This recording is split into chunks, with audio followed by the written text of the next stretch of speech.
Hi, I'm Debbie Harbeck, and I'm a certified life coach working with women in midlife and through the menopause transition. So each week, I'll be sharing the latest information, inspiration, and generate some momentum so you can move forward and feel more in control of your changing midlife body and your life. Let's go. Welcome to the Midlife Momentum Podcast. I am so glad you joined me today because I have a special guest on my show, Mairi Thompson. So Mairi is passionate about helping women and herself through the perimenopause and menopause years with stronger bones, a healthy body, and a positive mindset.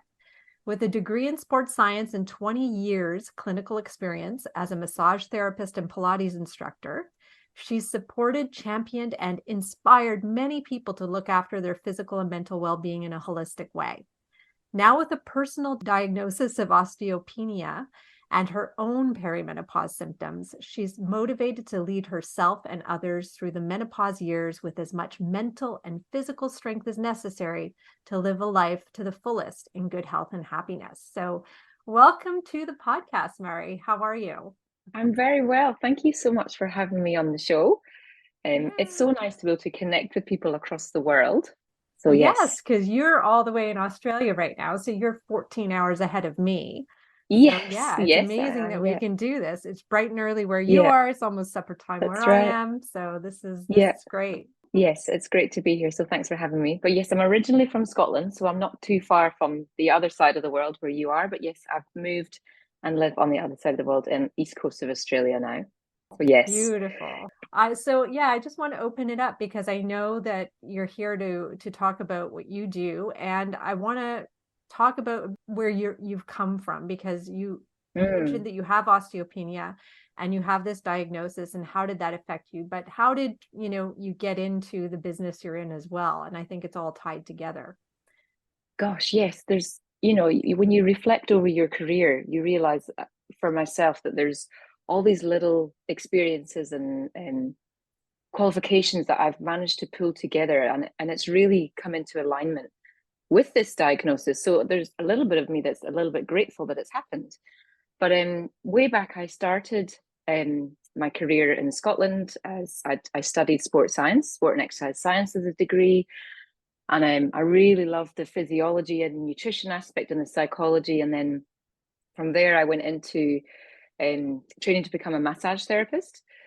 And it was a beautiful career of being a therapist and helping people with hands-on therapy.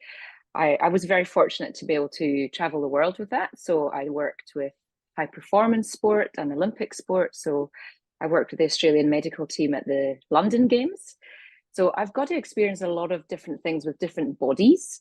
Mm. Um, the missing piece for me with the therapy was the movement, understanding how functional movement affects your health. So I brought the Pilates in, and that kind of came full cycle. And then I had a little bit of nutrition knowledge. So I really managed to create a holistic business with those qualifications. And it came back to that personal story when I moved to where I live now on the Sunshine Coast. So that's Queensland, Australia. I moved, and you know what happens when you move houses? You have to find your new doctor. You have to find your dentist. You got to get the kids settled in school. So you land in a place and you have to start again. And I did feel at the point of my career that I was ready to repurpose myself, and I wasn't quite sure which direction to go in. But I went along to my GP and we did some blood tests, and she said to me at that point, I was taking some medication. She said, oh, okay, because you're taking this medication, we'll send you off for a bone scan. And that was the first time I had ever been asked that. And I actually heard an alarm bell right at that point. And I was like, why am I going for a bone scan? Anyway, I went along for the bone scan, and sure enough, the results came back with a diagnosis of osteopenia. So that was Wow. my first step into what I now know, looking back on that, that was only 7 or 8 months ago, was my purpose of what was this and why was it happening to me. And this is kind of taking me, and I'm sure as we talk throughout this episode, where I am now. with that diagnosis, but that was my first step into it, completely unaware of what this was. But I was also experiencing some symptoms of early perimenopause.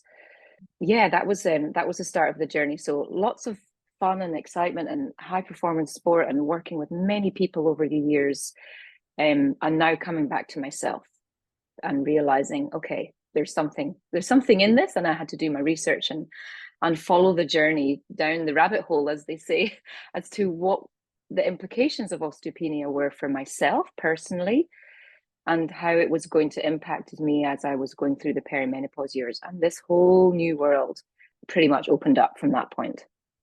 That must have been Yeah. a real shock, because you yourself were in good shape and you work with athletes, and so you're doing everything you think is right, and then you get this diagnosis. So it must have been like a punch in the stomach, I guess, a little bit. Yeah. Yeah, it Yeah. is funny. I think everybody reacts differently to something like this. Mhm. I'm quite reactive, so I'm a fire sign, so I kind of jump to things and react. I say react, but I'm quite proactive. But it was a massive ego check, in all honesty.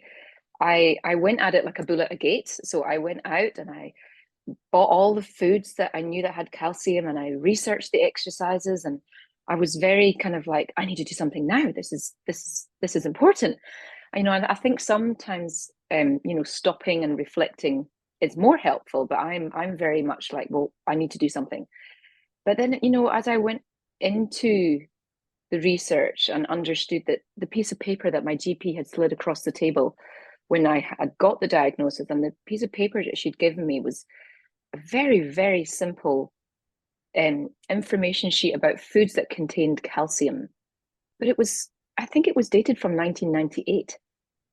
Wow. And the foods that were on there, well, from a health perspective, I was looking at them going, that it was just a little bit mind-boggling and very disappointing to read. I mean, there was even a section, dessert section on there, and they had chocolate biscuits listed as a food that had calcium. And I'm like, are you joking? I mean, we all love our chocolate biscuits, but it's not something that you want to give a patient to say, you can go ahead and eat this Yeah. if you want to improve your calcium levels. Anyway, so it was a little bit disappointing with the information I was given at the time. And then I did my own research and realized, oh my gosh, it's such a big issue. And it's not at all straightforward. Women in the perimenopause years, I kind of got everybody needs to know about this. I got that kind of, goodness, if this is happening to me, Mhm. and I have this level of understanding with nutrition and sports science and exercise and all this clinical experience, I was like, goodness, how is anybody else supposed to manage this stuff? So I became very proactive, but it was a huge ego check. You're right. I Mm. have all this experience, and how does this happen to me? But I kind of used it as fuel. I was a little bit angry, not with the system and not with the GP, but just with the situation, because I realized it was bigger than me, and it's a big issue that, for on the outside, it didn't look like anybody was talking about it. So yeah. Yeah. So I know we've already gotten into it, but can you tell us a little bit, for people who aren't really aware, because it can be a new term for people, what is Yeah. osteopenia? And I know then there's osteoporosis, and what's the difference Mm-hmm. between the two? Okay. So if you're looking at them on a scale, if you're looking at the top of the scale, you've got and within each age bracket. So we're really talking about from the age of about 40, because as we age, our bones naturally lose a little bit of what we call density. So the porosity of a bone, so how dense it is. Now, as we age, like I said, we naturally lose a little bit of bone density as we age.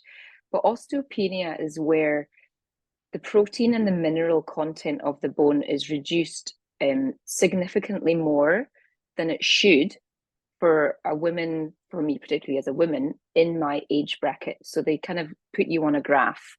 So it really means that my bone density is much more porous than it should be for a woman of my age. but it's not as severe as osteoporosis, which some of you may have heard that term before. So as you slide down the scale, so as your bone density decreases, you have normal bone density, and then you have osteopenia. And then as you slide down the scale, you hit osteoporosis, where your bone density is pretty severe, as in it's like a sponge. The holes between the bones are bigger. So the sponge, the impact of what that sponge would look like if you had a little tight little sponge, your bone density is pretty good. But as the sponge fills up with water, the gaps between the solid bone become bigger. But osteoporosis is to the point where your bones are so lost to so much density that you're at risk of fracturing.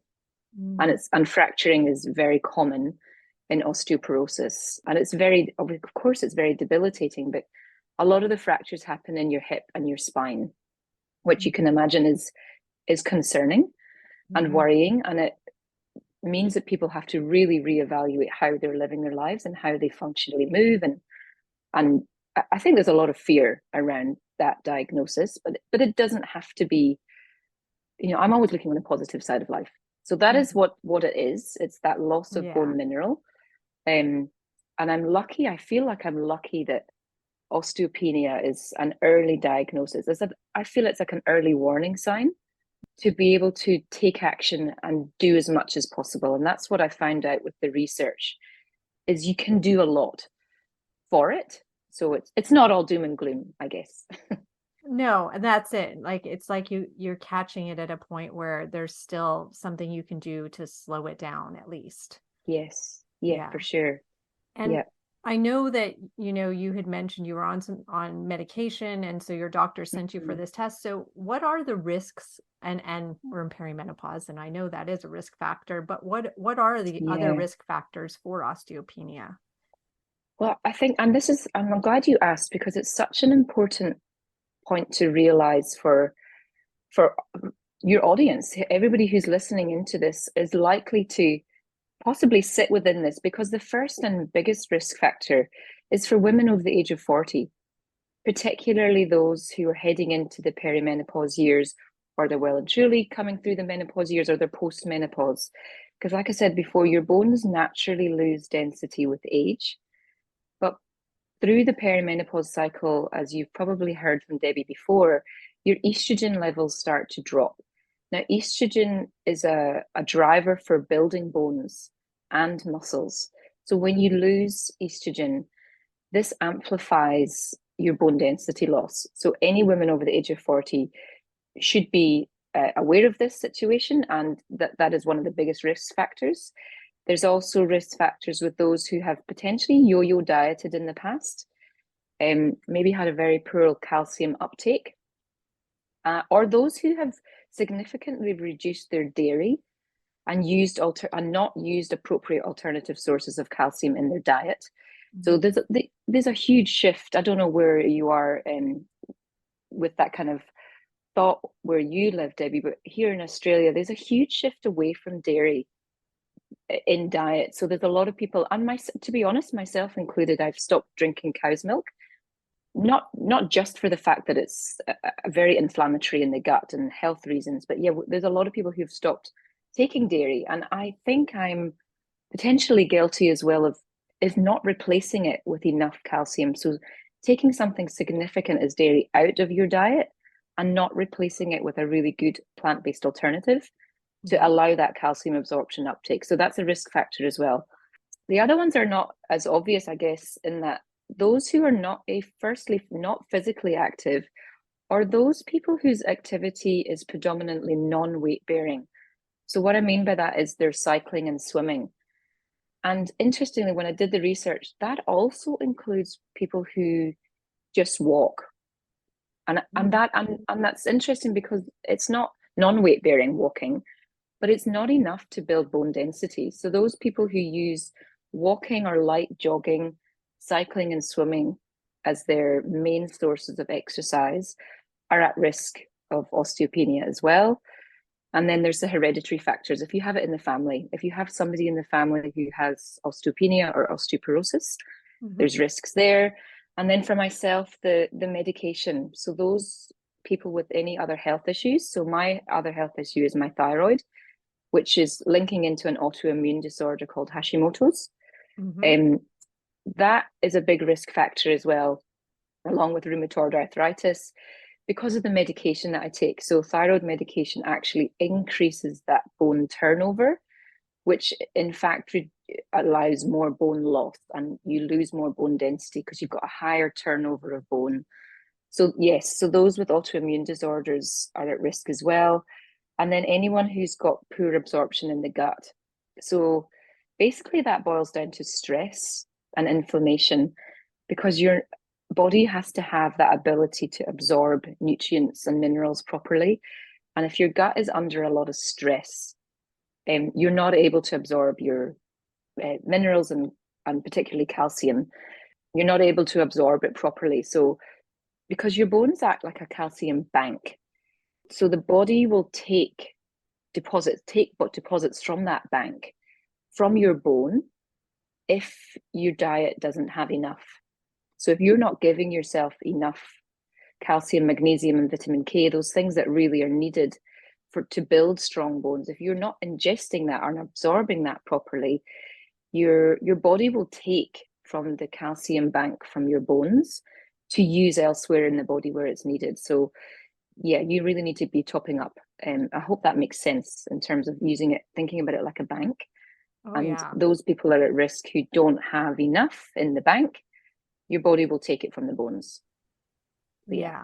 A lot of what you said, I've known, Mm-hmm. but one of the things you said, which was the swimming, because I was a competitive swimmer, Mm. and that was even back in those days, because that's a while ago. I actually knew about that I wasn't Yeah. doing a weight bearing activity. Mind you, we were in the weight room quite a bit as well, but just swimming Yeah, good. itself was a risk factor Yeah. for that. The medications though is new, and it's interesting because Hashimoto's is also a very common issue for women in midlife. More and more It women in is. midlife are having that particular condition, and many of my clients have had it. So yeah, Yeah. so that's another risk factor. So that's really good to know. Yeah. Yeah. And I guess it all comes down to hormones, doesn't it? Like you said, it's women over the age of 40 do tend to head towards thyroid imbalances. And I think with the fluctuating levels of hormones, your sex hormones, it does affect how your other hormones operate as well. And Mm. obviously, the medication that you have to take to try and manage one, unfortunately, does not necessarily help another. So this is where I'm at with this kind of conundrum of I'm taking this thyroid medication, and the reason I had to go for what they call a DEXA scan, which is that bone density scan, is Yeah. because I've taken this thyroid medication for 10 years. So in Australia here, they offer that bone density scan for free at that point when you've been taking medication for that length of time, because it is very well known and it's directly linked to bone density loss. And I guess that's where I became angry because nobody told me that when I took this medication, and I've been taking it for so long. And you do have to check in with your doctor, obviously, to make sure that your medication levels are at the right level and everything's ticking along nicely. And I was doing great.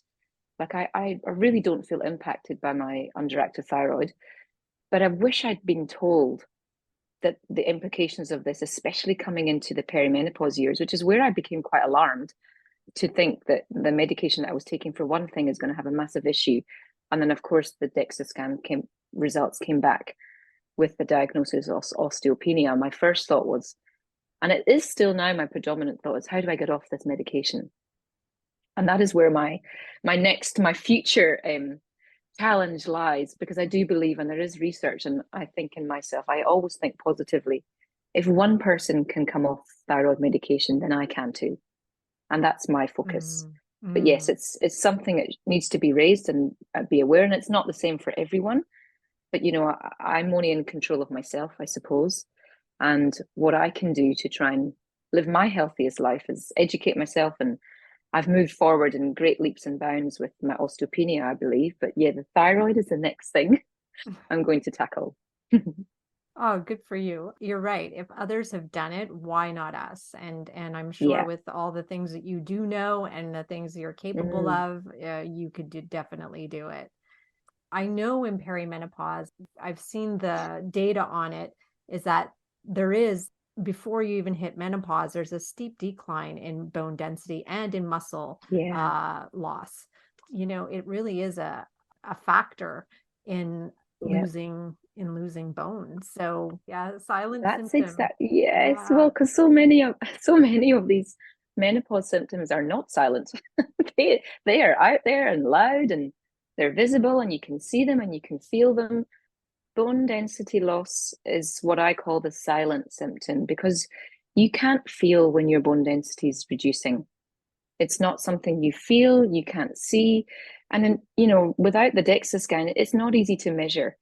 And it's Mhm. not easy. It's a long term, when you're thinking about fixing it's a long term process to build bone density. It doesn't happen overnight.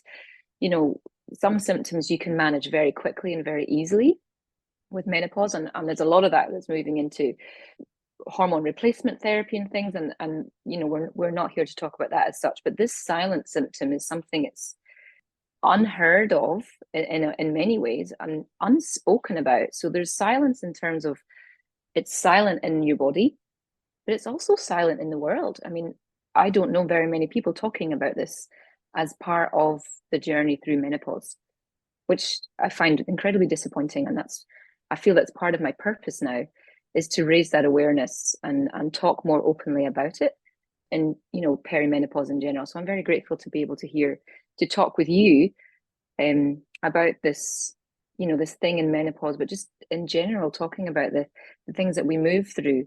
And it's not always negative, but just, raising that awareness is that's such an important thing.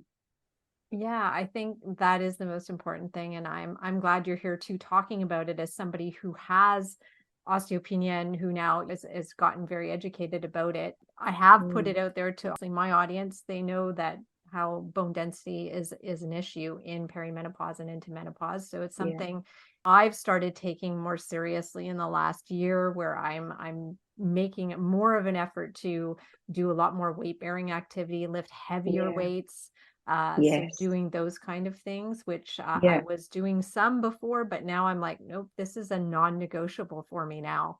I don't have big bones. I am a small bone person. I know that also puts me at a bigger risk. Hmm. So it's also something that I'm very aware of. So I Yeah. know I need to do this. That's so helpful that you've you brought this to Yeah. our Well, attention. and So it's, now what do we do about yeah. it? Well, that's exactly right. I was about to say there's lots of things you can do, which is great. I give myself a big sigh of relief to go, it's okay. There's light at the end of the tunnel for this. And I did kind of fall down a rabbit hole as such when I started researching and understanding that it's not as simple as just eating more calcium, but you can do a lot. So the first thing I think is addressing your how you exercise and how you move, because there's fantastic research to support strength-based exercise for women in menopause, not just for your bones, but for your overall health and well-being through the menopause years. You can manage a lot of symptoms by building a lot of strength, whether that's physical strength by lifting weights, but also your mental strength and resilience. Mhm. So you can increase your strength, you increase your weights. You can introduce something called plyometrics. So that's that kind of bounding and rebounding to help really build bone density. There's, like I said, there's fantastic research to support actively building bone by doing those multi-directional jumping exercises. So the thing I do want to make people aware of, though, is which I wasn't, was that running and walking don't count as a Mhm. bone density building exercise. As much as you've got that ground reaction force with running, it's not enough to stress the bones. Bones need to be stressed in what they call multi-directional movements. So that's sidestepping and hopping and jumping, and it's not in the plane of movement that we have with running and walking. So I was really surprised to find that out. But again, it's an easy add-in. You can run up and down stairs, you can skip, you can dance, you can play tennis, netball, all the sports that require you to move sideways. Yep. And then you can simply add jumping and rebounding exercises into your routine. So that is one of the easiest ways is to build bone density, is to do that. And also, obviously, your food, how you support your bones with not just calcium, it's how you have that careful balance of calcium, magnesium, vitamin K, and vitamin D. Now, we're very lucky here in Australia that we have lots of vitamin D from the sun, but we do have the problem of using too much sunscreen. It's this fine balance, isn't it? Yeah. There's a lot of people with vitamin D deficiencies because we tend to walk outside the front door here. It's very hot in Queensland, and putting head to toe sunscreen on and covering up. And then you lose the ability to absorb vitamin D. So vitamin D is a big factor for bones.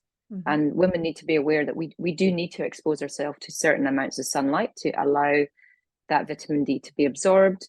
And then, of course, the absorption in the gut is, if you can improve your gut health and reduce inflammation in the gut, your ability to absorb these nutrients and help you balance your hormones in general is going a long way to help your bone density. So that's reducing your stress and increasing your recovery and rest. You know, and I will talk about this a little bit. I have created a course to support women over the age of 40, and I do a lot of work with how do you build physical and mental strength. But I think there's the flip side of, when we're over in this age bracket, we tend to are living our most highly stressed lives. You know, we are potentially looking after families, younger kids, but also potentially looking after our parents, our elderly parents. You're in the height of careers, we're in the height of stressful living, I think, at this age. And stress is a major factor for bone density, not being able to absorb our nutrients and living a stressful life with cortisol levels rising. There's a big factor there. And I love the fact that you teach yoga, which is a wonderful way to de-stress. And I think it's an important thing to note that being able to manage your stress levels is hugely important for your bone density as well. Oh yeah, I'm all about that. I talk a lot about stress on this podcast Yeah. because I'm very Yeah. passionate about taking care of that, because it's Yeah. so at the root of so many issues, including Yeah. bone density, but just the inflammation that then causes all kinds of issues for us. So yeah, Yeah. I'm really glad you talked about that too. And even Yeah. preventing that absorption of these important minerals in our gut that we absolutely Yeah. need, vitamins and minerals that we need. And I mean, I'll ask you, like, do you take any supplements, or Yeah. maybe you don't need the vitamin D as much in Australia? We live in Canada here where we Mm. have winter, so I know that we're Yeah. missing vitamin D for a good chunk of the year. We're not getting enough. So I Yeah. do take some vitamin D in my vitamins, and just Yeah. because Good. I know we don't get enough. But I don't know, do you believe in that? Is that something that you I do? do. I do. I think it's such a hard one because we all come with our own health requirements as an individual. And it Mm, also depends on where you are within your menopause journey. But I do take multivitamins, and I think taking a well-rounded supplement that includes calcium, magnesium, and vitamin K and your vitamin D, they're your bone building supplements. So I take a multivitamin, and I sometimes take extra magnesium because in perimenopause, sleep can be a problem, and muscle soreness, yeah. joint aches and pains. So adding some extra magnesium in, which doesn't always have to come as an oral supplement. You can do your Epsom salts and ice baths and getting into the ocean if you have the opportunity to do that. But yes, I do believe in supplements because I do think our diets tend to lack quite a lot. So adding in some extras with supplements is really helpful. But there is a bit of a careful balance, and I try for myself personally not to obsess over it. I Mm-hmm. think a lot of our nutrients and minerals should come from food sources. That is the first and foremost best way to get the right amount and the right balance of all the things that we need. It's coming from food sources, but it can be very stressful looking at this list of calcium rich foods that we should be eating and the amount that we should be eating every day, and looking at it going, gosh, how am I going to get this into my day? So the point is, I try not to stress myself out by overlooking at that. I take a multivitamin. So one day I'll take my multivitamin, which has beautiful levels of calcium and magnesium and vitamin K. And the next day I take my greens. I have a greens powder with probiotics, because there's that Mm-hmm. careful balance of biotics in our gut that need to be balanced in menopause as well. So I kind of alternate. One day I'll take the multivitamin, the next day I'll take my greens and probiotics. And, I give myself a bit of a pat on the back for being able to do that. I think that's great. I think we do need help. I agree with you that food should be the primary source, but I do think that some supplementation is probably required only because we're missing. They're not as Yeah, nutrient rich as they used to be because of our absolutely. soils and that. So, and the transportation and all the things that go into getting our food there. But Mhm. I agree with that, and mine is similar to you. But I like the idea of the alternating the days. I think that's Yeah, not a bad idea. yeah. As an extra tip. Yeah, for sure. Yeah, exactly. I know you said you help women. I know you have a program as well to do this. Can you explain a little bit about Yeah. your program and maybe how your clients have benefited from it? Yeah, it's like I said, it's been a journey, and this my personal journey has led me to my purpose as such, as helping myself, but also knowing that I have knowledge that I believe needs to be shared. And over time, doing all the research into the exercise and the diet, and trying to pull it all together in a cohesive place where it can be very clearly understood, I created a 6 week, 6 step program called 6 Degrees of Connection in Menopause, which is Mhm. there to educate women, firstly about their hormones, but also how to coach them into how to adapt your exercise, diet, and stress levels in the menopause years.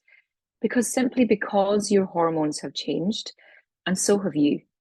So I'm trying to empower women to take action that lasts over the long term, because once you've hit the menopause years, you are in it for the long term, and allow you to step into your power and just embrace this time of life, but also know that you can make little 1 degree shifts. So the 6 Degrees of Connection course covers 6 areas of 1 little degrees shifts you can make in your life to improve your mental strength, your physical strength, and your hormone.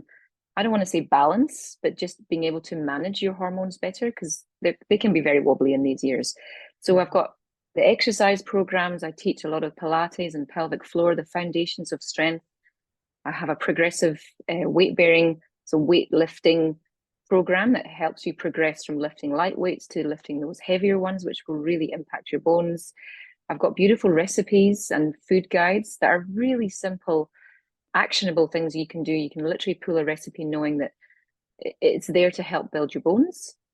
I've got tips and tricks on how to build your gut health and reduce your stress levels, so your mental strength and resilience as well. I've got tips and tricks on how to manage your sympathetic nervous system, and how do we dampen down those rising levels of cortisol that we often get at this time of life. And lots of one-to-one Pilates. And for those who live here in Australia, I have added the in-person element of the one-to-one Pilates assessments and massages as well, which is a Mhm. beautiful part of the program. So I have a truly online program, which runs a 6 week Mhm. course, but I also have the in-person opportunity for those who are local to me on the Sunshine Coast as well. So, and that's been a really wonderful journey personally, but I've taken a couple of clients through. There's some ladies who are doing the course right now, but some of my clients have come because they also have osteopenia. One Oh, of my wow. clients, Emma, yeah, she got diagnosed with osteopenia at a fairly early age. She went into menopause at the age of 37, which Mhm. is classed as young. Yeah. And it was really, she's in the UK, and it wasn't dealt with very well. She wasn't very well supported. And to have the fluctuating hormone levels on all these symptoms arising at a very early age, and then the medical system not fully supporting or understanding her. It took her a couple of years to come to a solution for her that worked for her, to how to manage her hormones. And then this course came, and she's just like, I've never seen anything as comprehensive as this, that covers everything that I need, that I can do and work in my own time. So she's worked her way through the program, and she's just moving in leaps and bounds in confidence of knowing what she can do. And being proactive is such a confidence boost, to know that you can do all the right things. You don't have to do a massive, big, overwhelming lifestyle change, but you can make little small changes that over time will make a difference. And then another lady who did the course and then got a diagnosis of osteopenia afterwards. Mm. So she's actually post-menopausal, and she did the course because she was aware that her bone density may not be where it should be, not knowing that actually she's gone through post-menopause, and she had their DEXA scan afterwards. And she messaged me afterwards to say, thank goodness I'm doing your course and I have all the tools, because I've just been diagnosed with osteopenia. And now I'm going to go back and redo the course and really live it. And she's embraced every challenge that I do. I do online challenges as well, and free workshops and all sorts of things. And she's fully embraced it. So I'm very grateful to be able to help those who are in it with me on this journey, but also reaching out to women who are just moving through the menopause years and noticing these changes in their body composition and strength, and having something that they can do and take action with. So it's been a really lovely journey for myself and for my clients to take this course. Oh yeah, I love that. I love those stories. I love that you had like a younger woman who is going through Mm, it. Some women do go through, I mean, either naturally they end up in perimenopause early or surgically, and that does put you yeah, at a greater risk for a lot of issues that come with perimenopause, including I believe osteopenia and osteoporosis. yeah, And so yeah, it's challenging. And then yeah, later in life, the risk doesn't go away just because you're through perimenopause. You need to keep working and to that's have a right. That's right. program that keeps going, and we need to keep at it. I Yeah, love that you've had those two women who have gotten such great results, and for yeah. yourself too, because ultimately, I guess you're being helped by your own program as well. That's it. That's exactly what that's how it starts. A lot of it starts with yourself, doesn't it? And Yes. what impacts you most, and then the ability to share that with others. And yeah, Yeah. I mean, I've been a therapist for over 20 years, so I have that inclination to want to help people, whether it's with their physical well-being or their mental well-being. It's something, it's my calling, I suppose. I'll always be a therapist, but to be able to offer this as part of my therapy, I guess this course has been a wonderful journey, and I'm forever on this journey as we all move through menopause. And I Hmm. hope that I can reach out and help whoever needs it. I mean, I do think in general, the course focuses very much on strength. I think we all need a little bit extra strength, mental Yes. strength and physical strength Both. to help us through the menopause years for sure. Yes, absolutely, absolutely. And it can be shocking. Actually, it's interesting because I went swimming yesterday, and I hadn't been swimming like I said I used to swim competitively, and I hadn't been swimming Mhm. for years, decades actually, done like Yeah, a real wow. workout. And it Yeah, was a little shocking how much strength in my upper body that I was lacking because yeah, I yeah. Isn't felt that okay disappointing? Yeah, otherwise. But yeah, I was like, oh yeah. my gosh, The yeah, detraining that's effect. it. Oh, Exactly. yeah. So I It's know it's where I certainly have to there. work. Yeah, that's exactly right. And having worked in the world of like personal training, is in that world of fitness and helping people achieve goals, there's nothing better than helping see your clients achieve goals. And the thing with menopause is, the message I wanted to get across, particularly with this course, is lifting those 2 kilogram dumbbells and doing 20 to 30 reps Hmm. will not change your muscle mass and muscle tone anymore.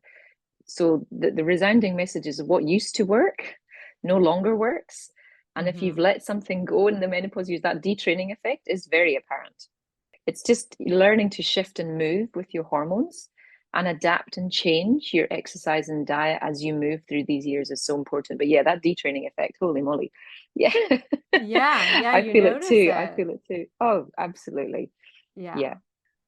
Yeah, we tend to think of, oh, little dumbbells, if I just do a little bit of weight, it's okay. But no, it's Yeah. got to be tough. It's got to be, the last couple of reps have to be challenging. You have to Yeah. challenge yourself here. And I think Yeah. it can be a very positive thing. And it can, like you said, it's not just the physical, but when you do feel strong physically, it does so much for your mental Oh, and emotional self as your well. resilience. Yeah, absolutely. I was working with a client just yesterday, and I put some uncomfortably heavy hand weights into her hand, and she kind of looked at me. And I said to her, you'll know when you've got the right level of weight in your hands when 10 reps is enough. And I think that's a really helpful message for her. It was helpful for her, and it's Yes. helpful to be able to share that. I often get asked, it's a question that gets asked a lot, is how heavy is heavy enough? Yeah. And I think when 10 reps is heavy and you feel that 10 is enough, you can't do very much more than 10, then you have the right weight in your hands. No, it is. And then once you adapt to that, you've got to increase it. Yeah, that's right. And there's where you'll see the changes. Your posture will affect your posture, and like you said, your confidence levels, and you just hold yourself differently when you have that sense of strength. It's a beautiful thing to say that you're strong, and I want that for every woman to be able to have that, underlying strength in body and mind. I love that. Mm. And with that, I'm going to ask you the last question of my Okay. episode, which is always, what's the best part of getting older for you, Mairi? Oh, I think it's wisdom. The ability to reflect and look back on things you've done and achieved in life, but just having that wisdom and confidence to be able to step into who I am and align myself with work that fulfills me and my purpose, and to let go of the ego. I believe that in my 20s and 30s, ego was the big overriding thing that drove me professionally and personally. And, I think with age, I can let that ego go because, it gets knocked over time. But to be able to let go of the ego and really use your wisdom, women are so intuitive and powerful, and learning to have the wisdom to trust your gut and listen to yourself is something that I feel really blessed to have with age, and to really tune into myself and step into who I am and where my purpose is. That is the best part of getting older for me. That's so good. And let go of the ego and just trust. And Oh, we just yeah. know, we have this Yeah. beautiful intuition within us. And I think that's a Yeah. great message for everyone. Say menopause for some feels like it's a very negative time. And I really would love to rewrite the script. It's a powerful time for women, and it's a time to step into yourself as your body and your hormones are shifting, and use your wisdom and your ability to let the ego go, but use the ability to trust in yourself and step into this time of life, because it's a beautiful time of life, and it's being able to look forward to another season. And I want it to be a positive, a healthy and strong season of life. So yeah.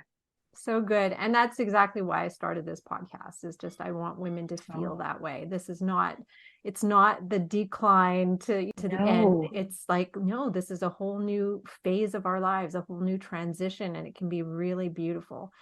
Yeah, absolutely. And we're in very good company. So we have to remember lots of us in the world, and we should all join together in that. And I think it's just a beautiful thing. So thank you so much, Mairi. And if anybody in my audience, want to learn more about you or your business, how can they get in touch with you?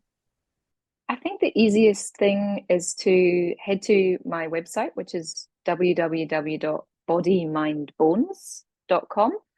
Okay. And you'll find a lot of the information about how to connect with me, the courses I offer, the free Facebook group that I have, the community support. Like you said before, us women are better together.